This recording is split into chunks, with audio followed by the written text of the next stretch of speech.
Ryan Reynolds here from Mint Mobile with a message for everyone paying big wireless way too much. Please, for the love of everything good in this world, stop. With Mint, you can get premium wireless for just $15 a month. Of course, if you enjoy overpaying, no judgments, but that's weird. Okay, one judgment. Anyway, give it a try at mintmobile.com/switch. Upfront payment of $45 for 3-month plan, equivalent to $15 per month required. Intro rate first 3 months only, then full price plan options available. Taxes and fees extra. See full terms at mintmobile.com. This is an ad by BetterHelp. BetterHelp recently surveyed over 16,000 people and found that while 75% of people believe it's wise to seek support, only 27% of Americans are in therapy, and people stay silent to avoid being judged. BetterHelp has over 10 years of experience matching you with the right therapist. Because we're all better with help. Visit betterhelp.com/stopthestigma for their first ever State of Stigma report, the latest in mental health research. Welcome to the Retreat Leaders Podcast, your sanctuary with retreat experts, where we spill the tea on retreat success. Here we dive into crafting transformational guest experiences, talk about how to avoid pitfalls, and unlock marketing secrets. Whether you're a seasoned guru or a budding enthusiast, we've got the inside scoop for you. Join us as we learn how to flourish in this magical world of retreats. Welcome to the Retreat Leaders Podcast, formerly the Happy Hour Podcast. This is Shannon. So today's topic is not going to be as fun as maybe some of our other topics, but still so very important. And that is the crucial role of boundaries in retreat leadership. Because leading a retreat involves more than just organizing the activities and managing logistics, as you know if you've been listening to my show. It also, though, requires the subtle art of setting and maintaining boundaries. For retreat leaders, boundaries are essential. They are essential to create a safe, respectful, and effective environment for all of your guests. So today's show is going to explore why boundaries are pivotal for you, as well as provide practical examples and strategies for enforcing them effectively. So let's get started. Hey there, retreat leaders. Are you ready to supercharge your marketing game and sell out your next transformational retreat? Of course you are. And I've got something special just for you. Introducing our free guide, the top 3 marketing tools for retreat leaders. This just isn't any guide. It's your ticket to discovering the top 3 tools that will help you create a sold-out, unforgettable retreat experience. But wait, there's more. We've included a little bonus inside to give you that extra edge. Curious about what that is? You'll have to download it to find out. Ready to grab your free guide and take the first step towards retreat marketing mastery? Well, visit retreatmarketingtools.com and download your copy now. And remember, it's absolutely free, so why wait? Visit retreatmarketingtools.com to get your guide and start transforming your retreat marketing strategy today. Let's start first with understanding the importance of boundaries. I feel like in our personal lives or personal discussions, or if you work with a therapist or read a lot of self-help books, you know that boundaries for yourself in general are just really, really important. Now let's talk about why it's important in like our business session or our business lives, because listen, if you are listening to this podcast, then you know hosting retreats is a business. It's not a hobby. And so we're going to talk about the importance of boundaries in this business setting.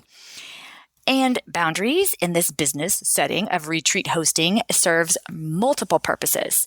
They help manage participant expectations. They protect the retreat leader's energy, big time important, and they ensure personal and just group safety. They also just overall maintain the integrity of the retreat experience, which is important. This kind of goes back to some of my other shows where I've talked about the willy-nilly of some hosts who are just throwing shit together, and they probably have no boundaries whatsoever, which can cause a lot of problems.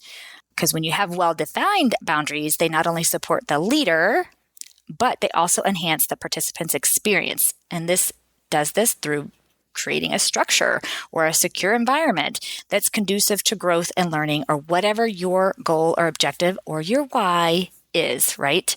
And so it is super important to have boundaries. Let's talk about what they are. The first one is managing expectations. So setting clear boundaries from the outset really helps manage your participants' expectations about what the retreat will involve, what behavior is acceptable, and also how they can interact with each other and the leader. This sounds really like, are you serious? Yes, I'm super serious. Especially in your communication about what your retreat will involve, what's included, what's not included, what kind of things are we going to be sharing, what are we doing, what activities, and then what behavior is acceptable.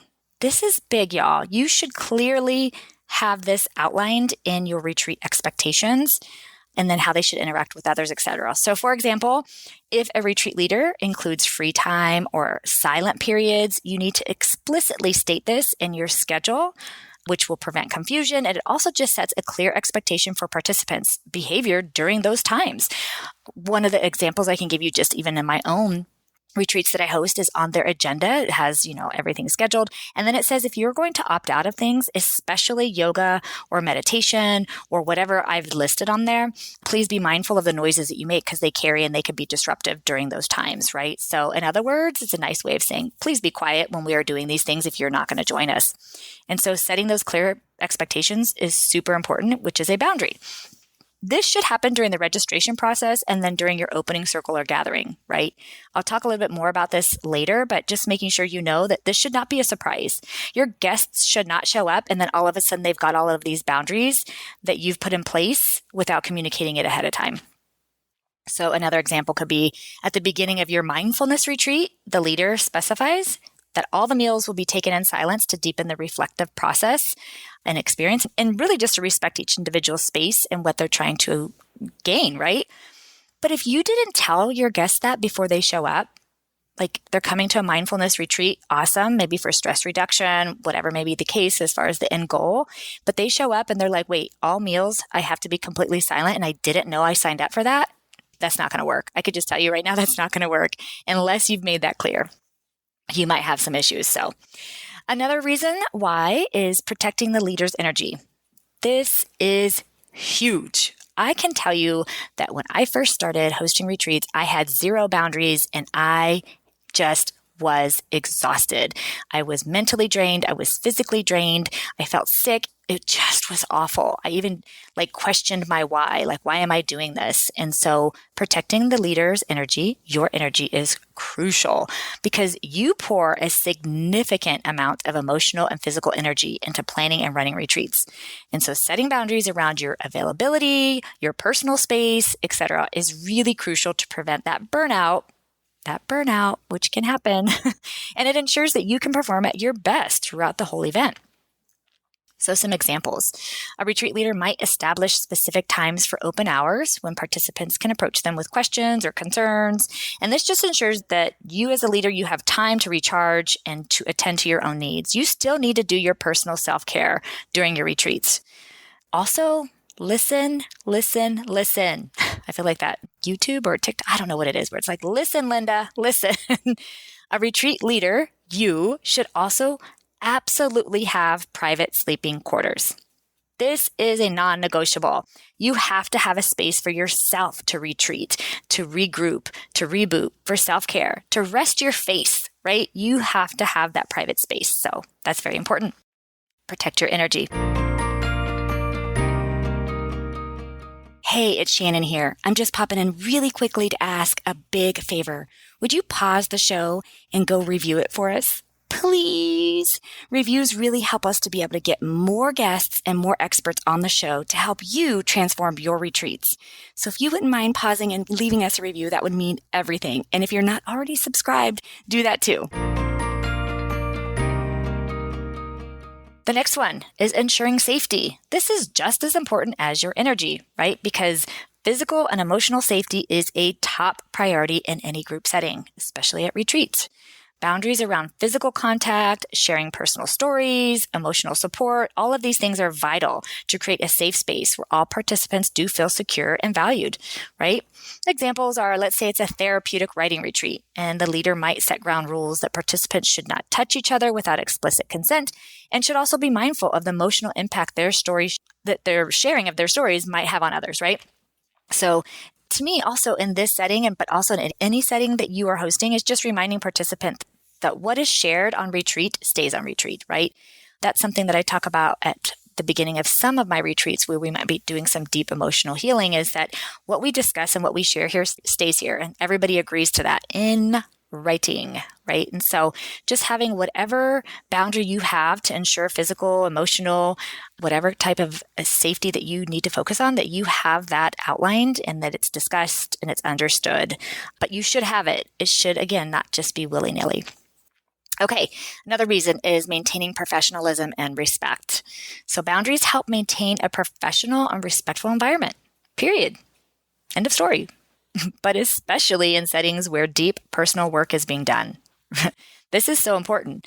This includes maintaining that professional distance, which it really does vary based on the type of retreat that you have, and just ensuring that interactions do not become overly familiar or inappropriate, not only between you as the leader and your guests, but also your team members and the guests, and possibly guest to guest, right? So this all depends on the type of retreat you are offering and what's going on at your retreat, but these are things to consider.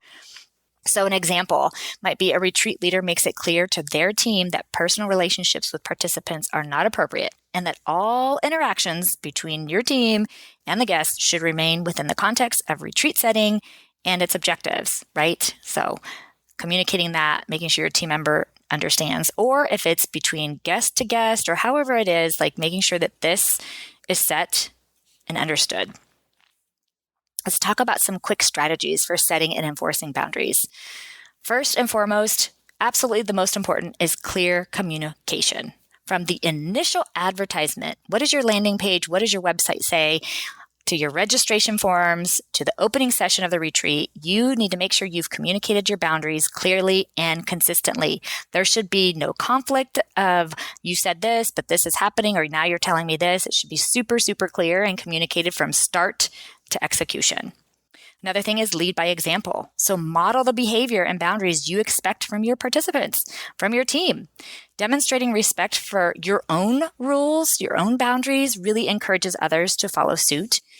Also, y'all, it's just a great way to demonstrate boundaries for yourself, to encourage them to do the same for themselves. Because a lot of people who are coming on retreat, especially healing or deep work, one of the issues to why they are feeling the way they feel is because they don't have boundaries in place. So leading by example is a really great tool. Another thing is be consistent. Apply those rules, those boundaries uniformly to everyone, including yourself. To yourself, your team members, participants, everyone. That just really fosters that sense of fairness and stability and security. It's kind of like if you're a parent or you've read any kind of parenting book or anything like that. Pets too, right? Anything where you're saying, if you do this, this happens. Don't do this and this happens, or whatever may be the case. Like the more consistent you are, the more you hold to your rules and your boundaries, the safer they feel, believe it or not. So be consistent. Another thing you might do is provide your rationale. Explain why your boundaries are in place. So for the guests, because if they understand the reasons behind these boundaries, it really can increase their willingness to comply. So just sharing your rationale can really help. And you don't have to do that with every single one. Some of them might be super obvious, but providing that rationale can really help them to have buy-in. Are you a retreat host looking to take your marketing skills to the next level? Whether you're just starting out or a seasoned pro, our Retreat Marketing Masterclass is here to help you master, and I mean master, the art of retreat marketing. In this dynamic class, you'll dive deep into both digital and traditional marketing techniques, tailored specifically for retreat hosts. Learn the secrets of social media strategies, content marketing, and even how to leverage AI to boost your outreach. But that's not all. Our masterclass offers continuous updates to keep you aligned with the ever-evolving market trends. Imagine transforming your retreats into sought-after, sold-out experiences. Ready to turn your vision into reality? Join our Retreat Marketing Masterclass today and watch your retreats flourish. Don't miss out on this opportunity to elevate your marketing game. Visit retreatmarketingtools.com to enroll now and start your journey towards becoming a marketing master. And then lastly is prepare to reinforce. Have a plan for gently but firmly reinforcing these boundaries if they are tested, right? And this might include having private conversations with guests or reminding the group of the rules during specific sessions. But have a plan. Because listen, overall, setting effective boundaries is really a crucial skill. It is a skill, by the way, it's learned, but it's a crucial skill for all of y'all, for all of us. It just not only ensures that the smooth operation of your retreat happens, but it just deeply impacts the personal experience of each guest. It really also fosters this environment where genuine growth and transformation can occur. When you clearly define and maintain boundaries, you can create a space that is safe, respectful, and conducive to the profound work that you want to accomplish. So here's to setting your boundaries, and until next time. Thanks for listening to the Retreat Leaders Podcast. Learn more at www.theretreatranch.com. See you next time.